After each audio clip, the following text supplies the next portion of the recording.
ഞങ്ങളുടെ നാട്ടിലൊക്കെ 2-3 ദിവസമായിട്ട് മഴയുണ്ട്. ആകെ ചെളിയൊക്കെ ആയിട്ട് കിടപ്പുണ്ട്. ഇത് ഞങ്ങളുടെ വീടിനടുത്തുള്ള കോളേജിൽ ചെന്നൈയിൽ നിന്ന് വന്ന കുട്ടികളാണ്. സ്പോർട്സ് കുട്ടികളാണ്.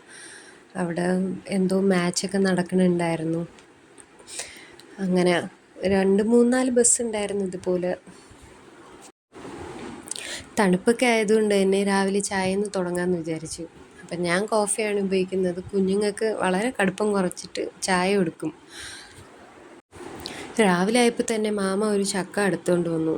നോക്കിയപ്പം അതിൻ്റെ ഷേപ്പ് കുറച്ച് വെറൈറ്റി ആയിട്ട് തോന്നി. പിള്ളേരാണ് ആദ്യം കണ്ടുപിടിച്ചത്. ലവ് ഷേപ്പിനിരിക്കുന്നു, ലവ് ചക്കയെന്നാണ് പിള്ളേർ പറഞ്ഞത്. അങ്ങനെ പിന്നെ മാമി രാവിലെ തന്നെ അതിൻ്റെ പരിപാടിയിലായിരുന്നു. ചക്കയൊക്കെ കട്ട് ചെയ്തു. അപ്പം നേരത്തെ പണി തീർക്കാമല്ലോ. ഇതൊക്കെയാണല്ലോ മെനക്കെട്ട പണി. അങ്ങനെ ചക്കയുടെ പുറകെയുള്ള മൽപ്പിടുത്തത്തിലാണ് മാമി. കുറച്ച് നേരം കഴിഞ്ഞപ്പോൾ എന്തോ തിരക്കായിപ്പോയി. അപ്പോൾ ഈ ചക്കയുടെ പണി അടുത്ത ആളിന് ഹാൻഡ് ഓവർ ചെയ്ത് അമ്മച്ചി ഏറ്റെടുത്തു. പിന്നെ അതൊക്കെ ഇറുത്തെടുത്തു. എല്ലാം പാളയിലൊക്കെ ആക്കി വെച്ചൊക്കെയാണ്. ചക്ക കൂട്ടാൻ വെക്കണോ, അവിയൽ വെക്കണോ, എരിശ്ശേരി വെക്കണോ, അങ്ങനെയൊക്കെയുള്ള കൺഫ്യൂഷനിലാണ്.